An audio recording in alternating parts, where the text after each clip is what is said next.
उपोषणाचा दुसरा दिवस आहे, सरकारकडून काही हालचाली दिसत नाहीत अजून, काय सांगता? नाही, आपला विषय एकच आहे, फक्त सगळ्या मागण्यांची अंमलबजावणी करायची.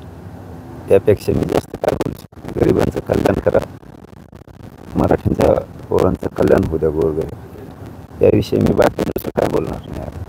स्पष्ट आणि तेवढंच म्हणतो, तुम्हाला 2024ला वाईट वेळेला त्या परिणामाला जर जायचं नसलं तर तुम्ही मराठ्यांचं आरक्षण देऊन टाका, त्याची अंमलबजावणी करा. काल मुख्यमंत्री संभाजीनगरमध्ये आले होते. त्यांना जेव्हा प्रश्न विचारला गेला तेव्हा त्यांनी असं उत्तर दिलं की आम्ही ज्या मागण्या आहेत त्या संदर्भात आमचं काम सुरू आहे, आम्ही दिलेलं आश्वासन पूर्ण करू आणि आम्ही दिलेले शब्द पाळणारे आहोत, त्यामुळं आम्ही ते काम करू. 1 वर्ष झालं,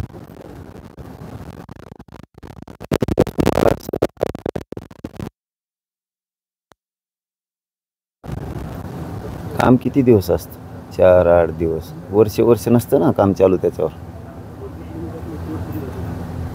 इतके दिवस थोडं काम चालू असतं. तुम्हाला तातडीनं लगेच या 2-3 दिवसाच्या आत तुम्हाला अंमलबजावणी सगळ्या मागण्याची करावी लागणार आहे. नुसता मराठी तुम्हाला माफ नाही करणार. आता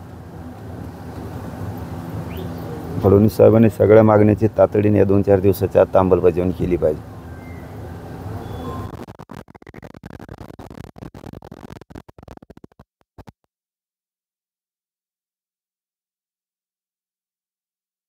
तुमची मागणी आहे, तसंच हैदराबाद, सातारा आणि बॉम्बे गॅजेटची तुमची मागणी आहे. तर मुख्यमंत्री म्हणाले की पॉझिटिव्ह वक्तव्य केले. जस्टिस शिंदे आणि शुक्र काम करत आहे आणि जर त्यांनी सगळे सोयरे का गॅजेट लागू करण्याचा निर्णय घेतला तर आपली प्रतिक्रिया काय आहे? सगळे सोयऱ्यांची अंमलबजावणी पाहिजे. आमच्या व्याख्याप्रमाणे सगळे सोयऱ्याची अंमलबजावणी तातडीने पाहिजे, लगेच त्या 4-2 दिवसाच्या आत. ज्याची नोंद सापडली त्या नोंदीच्या आधारावर मागेल त्या मराठा समाजाला कुणबी प्रमाणपत्र देणे, त्यासाठी निर्णय घेणं आवश्यक आहे. 3ही गॅजेटसुद्धा या 2-4 दिवसाच्या आत सरकारने लागू करायला पाहिजे. लगेच या 2-4 दिवसाच्या आतच. मराठा आणि कुणबी एकच आहे, 83 क्रमांकाला आहे, त्या कायद्याची अंमलबजावणी करणं गरजेचं आहे 2-3 दिवसाच्या आत. ही सरकारची जबाबदारी.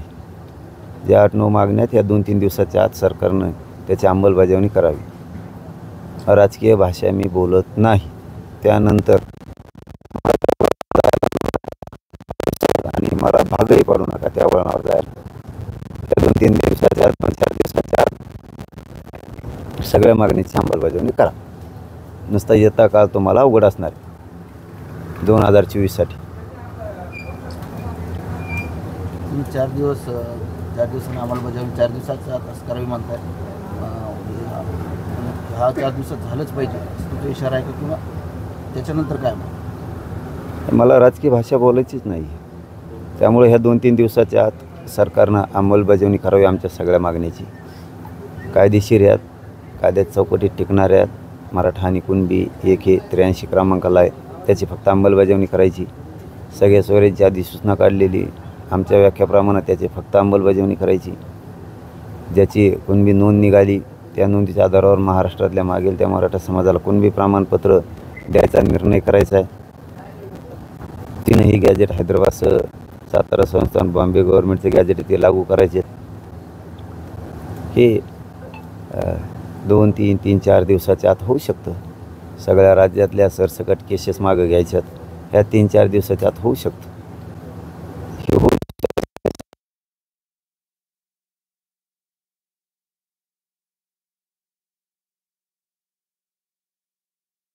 भरलेले त्या पोरांचे अर्ज रद्द केले जात आहेत. शिंदे साहेबांनी ठरवलं, फडणवीस साहेबांनी ठरवलं तर ते EWSमधून फॉर्म भरायला सगळ्यांना न्याय मिळू शकतो. ज्या 9-10 मागण्या दिल्या त्याची अंमलबजावणी 2-4 दिवसाच्या आत, ह्या 2-3 दिवसाच्या आत सरकारनं तातडीनं करावी. आणि विशेष करून फडणवीस साहेबांनी या मागण्याकडे लक्ष घालावं, कारण फडणवीस साहेबांना आता आम्ही संधी दिलेली. आम्ही राजकीय भाषा बोलत नाही, बोलणार पण नाहीत. मला किंवा माझ्या समाजाला राजकारणात जायचं नाही. आता फडणवीसांना संधी आहे, त्यांनी आमच्या सगळ्या मागणीची अंमलबजावणी करावी. नसता दोषी मराठ्यांचं कल्याण न होऊ द्यायला ही दोषी पूर्ण फडणवीस साहेब असणार आहे असा मराठा समाज आता ठरवणार आहे. कारण संधी दिलेल्या असतानाही करत नाही, याचा अर्थ मराठ्यांचं वाटोळं व्हावं हे फडणवीसांना वाटतं.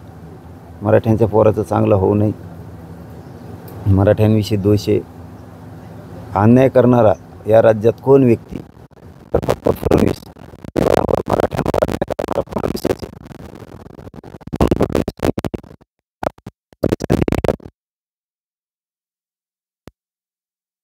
अंमलबजावणी फडणवीस साहेबांनी करावी. आम्हाला राजकारणाचं देणं घेणं नाही. आणि एक शब्दसुद्धा मी ह्या 5-7 दिवसात राजकीय बोलत नाही. मला त्या वळणावर नेऊ नका. मी जर त्या वाट्यावर आलो, तुम्ही जर नाही मराठ्यांच्या मागण्याची अंमलबजावणी केली तर मग म्हणायचं नाही माझ्या नावाने पाड्या कशा झाल्या, उभा कसे केले, निवडून कसे आणले, मग बोंबलायचं नाही माझ्या नावाने वाटोळं का झालं इतकं.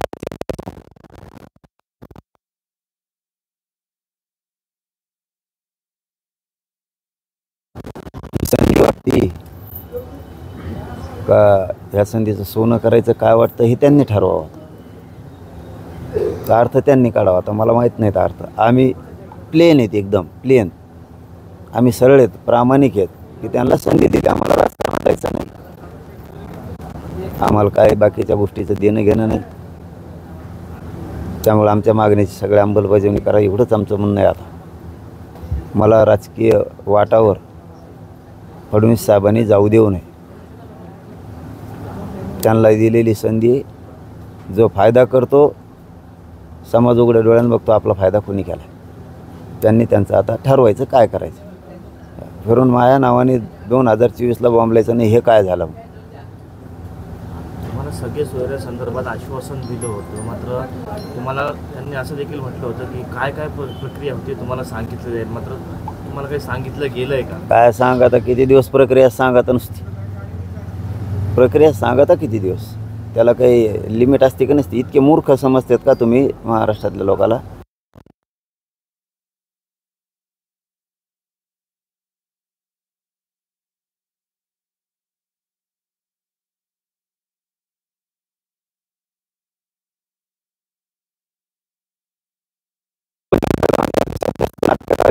प्रक्रिया चालू आहे, वाचित होतं, अभ्यास सुरू आहे, हरकती आल्या तर हे बघतो आणि ते बघतो, केसेचं तेच पोलिस बघतात, आमकं बघतात. नाटकच नाही करायची. काम सुरू आहे आणि कुठं झोलाझोलीत व्हायचं नाही. 2-4 दिवसाच्या आत सगळा तुकडा पाडायचा अंमलबजावणी.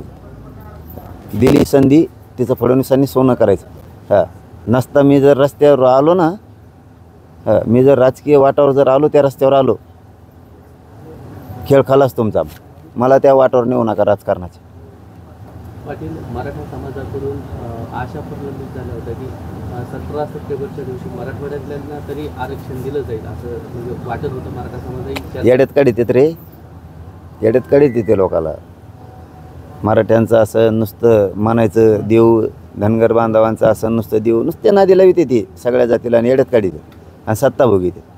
सगळ्या 18 पगड जातीला येड्यात काढीत. त्यांनी काही मागण्या केल्या, मुसलमानांनी काही मागण्या केल्या,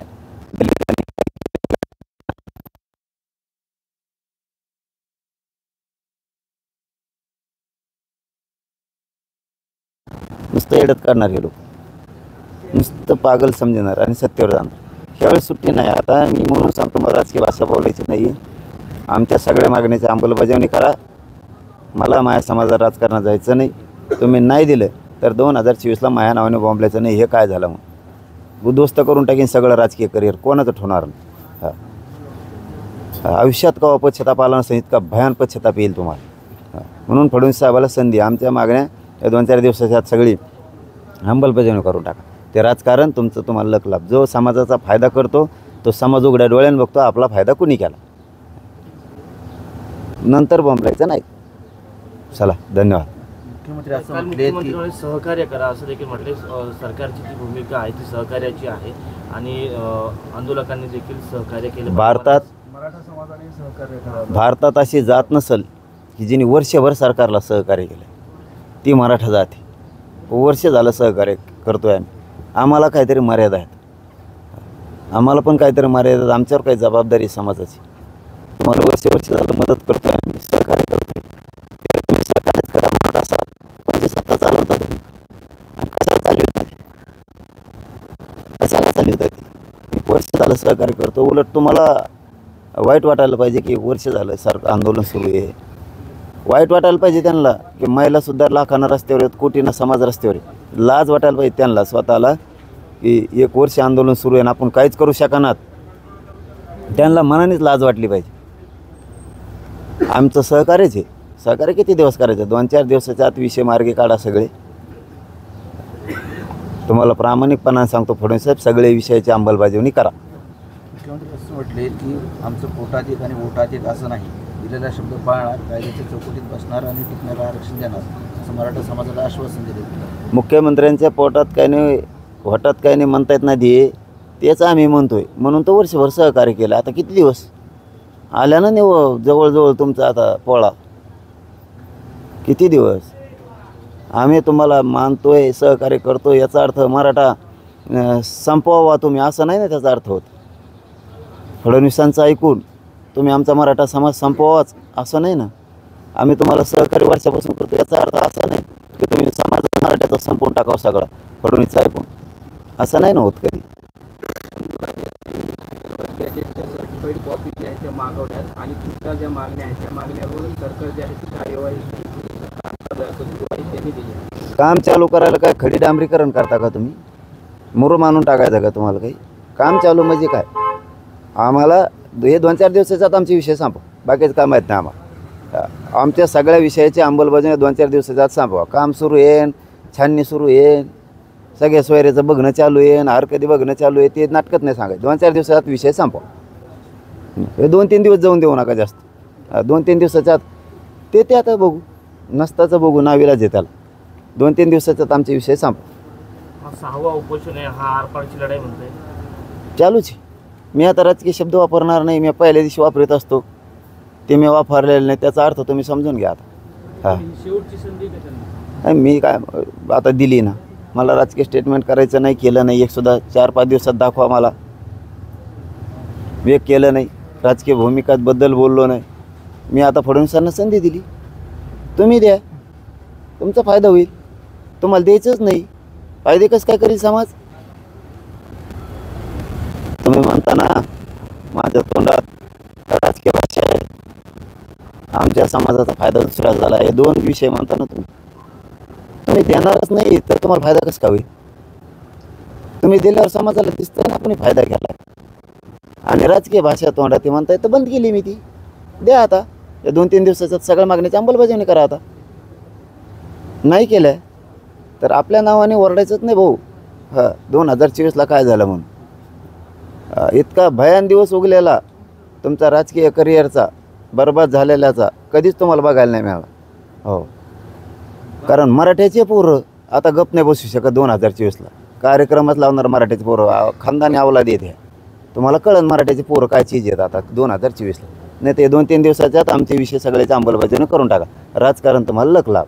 तुम्ही सरकारला 4 दिवस देत आहे, 4 दिवसात जर मागण्या मान्य झाल्या नाही, तुम्ही राजकीय भूमिका घेणार? नाही, माझं उपोषण सुरू आहे. माझं उपोषण सुरू आहे. मी राजकीय स्टेटमेंटच करणार नाही. मी राजकीय कसलीच भाषा त्यांनी मला समोरून किती बोलले तरी मी त्याचं उत्तर देणार नाही. हां, पण त्याच्यानंतर मग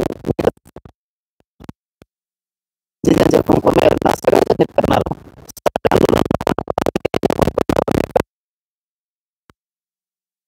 कोणावरच बोलत नाही सध्या, सगळ्याचा हिशोब करतो. काल गिरीश महाजन बोलले की सगळे सोयरे कायदा हा कायदा टिकणार. मला बोलायचंच नाही म्हणलं ना, मी राजकीय भाषाच बोलणार नाही. कोणी उद्या कालपासून माझ्यावर काय टीका केला मी कोणाला उत्तर देत नाही. 4-5 दिवस झाले मी एक शब्दसुद्धा वापरत नाही, एकसुद्धा. मी सरळ भूमिका ठेवलेली. आता आमच्या सगळ्या मागण्यांची अंमलबजावणी करा. ती जर नाही केली तर पुढं 2024ला माझ्या नावाने आरडायचं नाही बाबा की हे काय होऊन बसलं.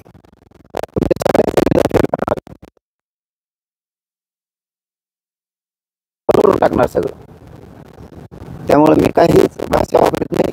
मला समाजाला राजकारणात जायचं नाही. फडणवीस साहेबांनी आमचा मागण्याची सगळ्या अंमलबजावणी करायची, एवढंच मला माहिती आहे. आता 2-4 दिवसाच्या आत ही विषय संपवून टाकावं अंमलबजावणीचा. त्या हे भिजत गोंगडं ठेवू नये. आता ह्याच्यावरून आपलं असं वाटतं की फक्त फडणवीसच अडथळा आहे. ते चेतन सगळ्या चेतन धनगराला कोणाचा अडथळा होता? फडणवीस साहेबाचा अडथळा होता. मुसलमानाच्या आरक्षणाला अडथळा तेच, दलिताच्या तेच, 12 बलुतेदाराच्या प्रश्नाला तेच अडथळा आहे, शेतकऱ्यांच्या प्रश्नाला तेच अडथळा आहे, गोरगरीब ओबीसीच्या प्रश्नाला तेच अडथळा आहे, मराठ्यांच्या प्रश्नाला तेच अडथळा आहे. चालकच ते आहे ना बाबा. जरी ते तुम्हाला दिसतंय, हो तुम्हाला दिसतंय उपसरपंच ते आहेत, पण सरपंचाचा काही उपयोग नाही आहे. उपसरपंचच सगळं हाकीतोय. सध्या उपसरपंच देवेंद्र फडणवीस आहे, पण सगळा कारभार हातात त्याच्या. फडणवीस साहेबच सगळं मालक आहे. सरपंचाला काही किंमत नाही, उपसरपंच हातात आहे सगळं. चला नको लय त्रास.